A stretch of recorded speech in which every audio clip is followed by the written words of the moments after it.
आज हम बात करेंगे दिल्ली के इतिहास के बारे में। अगर आपको हमारी वीडियो पसंद आए तो प्लीज हमारे चैनल को लाइक, शेयर और सब्सक्राइब करना ना भूले। क्वीन सिंह दिल्ली को भारतीय महाकाव्य महाभारत में प्राचीन इंद्रप्रस्थ की राजधानी के रूप में जाना जाता है।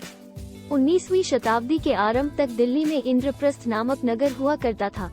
अभी भारतीय पुरातत्व सर्वेक्षण की देखरेख में कराए गए खुदाई में जो भित्तिचित्र मिले हैं उनसे इसकी आयु ईसा से 1000 वर्ष पूर्व का लगाया जा रहा है, जिसे महाभारत के समय से जोड़ा जाता है, लेकिन उस समय की जनसंख्या के कोई प्रमाण अभी नहीं मिले हैं। कुछ इतिहासकार इंद्रप्रस्थ को पुराने दुर्ग के आसपास मानते हैं। पुरातात्विक रूप से जो पहले प्रमाण मिलते हैं उन्हें मौर्य काल ईसा पूर्व 300 से जोड़ा जाता है। तब से निरंतर यहाँ जनसंख्या के होने के प्रमाण उपलब्ध हैं। 1966 में प्राप्त अशोक का एक शिलालेख 273,300 ईपू दिल्ली में श्रीनिवासपुरी में पाया गया। ये शिलालेख, जो प्रसिद्ध लौह स्तंभ के रूप में जाना जाता है, अब कुतुब मीनार में देखा जा सकता है। इस स्तंभ को अनुमानतः गुप्त काल सन 400,600 में बनाया गया था और बाद में 10वीं सदी में दिल्ली लाया गया। लौह स्तंभ यद्यपि मूलतः कुतुब परिसर का नहीं है, ऐसा प्रतीत होता है कि ये किसी अन्य स्थान से यहाँ लाया गया था, संभवतः राजपुत शहर। ऐसा माना जाता है कि आज का आधुनिक दिल्ली बनने से पहले दिल्ली 7 बार उजड़ी और बसी है, जिनके कुछ अवशेष अब भी देखे जा सकते हैं। इंद्रप्रस्थ पांडवों द्वारा बसाया गया राजधानी शहर। लालकोट एवं किला राय पिथौरा तोमर वंश के सबसे प्राचीन किले लालकोट के समीप पृथ्वीराज चौहान द्वारा अंतरण किया गया। सिरी का किला 1303 में अलाउद्दीन खिलजी द्वारा निर्मित। तुगलकाबाद गयासुद्दीन तुगल 1321-1325 द्वारा निर्मित। जहांपनाह किला मोहम्मद बिन तुगलक 1325-1351 द्वारा निर्मित। कोटला फिरोज शाह तुगलक 1351-1388 द्वारा निर्मित। पुराना किला शेर शाह सूरी और दीनपनाह हुमायूं दोनों उसी स्थान पर है जहां पौराणिक इंद्रप्रस्थ होने की बात की जाती है। 1538-1545 शाहजहानाबाद शाहजहां 1638-1649 द्वारा निर्मित। इसी में लाल किला और चांदनी चौक भी शामिल है। 17वीं सदी के मध्य में मुगल सम्राट शाहजहां 1628-1658 ने 7वीं बार दिल्ली बसाई, जिसे शाहजहानाबाद के नाम से भी पुकारा जाता है।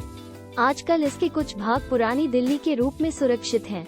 इस नगर में इतिहास के धरोहर अब भी सुरक्षित बचे हुए हैं, जिनमें लाल किला सबसे प्रसिद्ध है। जब तक शाहजहां ने अपनी राजधानी आगरा में नहीं स्थानांतरित की, पुरानी दिल्ली 1638 के बाद के मुगल सम्राटों की राजधानी रही। औरंगजेब 1658-1707 ने शाहजहां को गद्दी से हटाकर खुद को शालीमार बाग में सम्राट घोषित किया। 1857 के आंदोलन को पूरी तरह दबाने के बाद अंग्रेजों ने जब बहादुर शाह जफर को रंगून भेज दिया, उसके बाद भारत पूरी तरह से अंग्रेजों के अधीन हुआ। प्रारंभ में उन्होंने कलकत्ते, आजकल कोलकाता, से शासन संभाला, परंतु 1911 में औपनिवेशिक राजधानी को दिल्ली स्थानांतरित कर दिया गया। बड़े स्तर पर महानगर के पुनर्निर्माण की प्रक्रिया में पुराने नगर के कुछ भागों को ढहा दिया गया है। तोमर राजा अनंतपाल द्वितीय 1051-1081 इसे मध्य भारत के उदयगिरी नामक स्थान से लाए थे। इतिहास कहता है कि 1011 शताब्दी के बीच लौह स्तंभ को दिल्ली में स्थापित किया गया था और उस समय दिल्ली में तोमर राजा अनंतपाल द्वितीय 1051-1081 था। वही लौह स्तंभ को दिल्ली में लाया था, जिसका उल्लेख पृथ्वीराज रासो में भी किया है। जबकि फिरोज शाह तुगलक 13 शताब्दी में दिल्ली का राजा था, वो कैसे 10 शताब्दी में इसे ला सकता है। चंदरबरदाई की रचना पृथ्वीराज रासो में तोमर वंश राजा अनंतपाल को दिल्ली का संस्थापक बताया गया है। ऐसा माना जाता है कि उसने ही लाल कोट का निर्माण करवाया था और लौह स्तंभ दिल्ली लाया था। दिल्ली में तोमर वंश का शासनकाल 900-1200 ईस्वी तक माना जाता है। दिल्ली या दिल्लिका शब्द का प्रयोग सर्वप्रथम उदयपुर में प्राप्त शिलालेखों पर पाया गया, जिसका समय 1170 AD निर्धारित किया गया। शायद 1316 AD तक ये हरियाणा की राजधानी बन चुकी थी।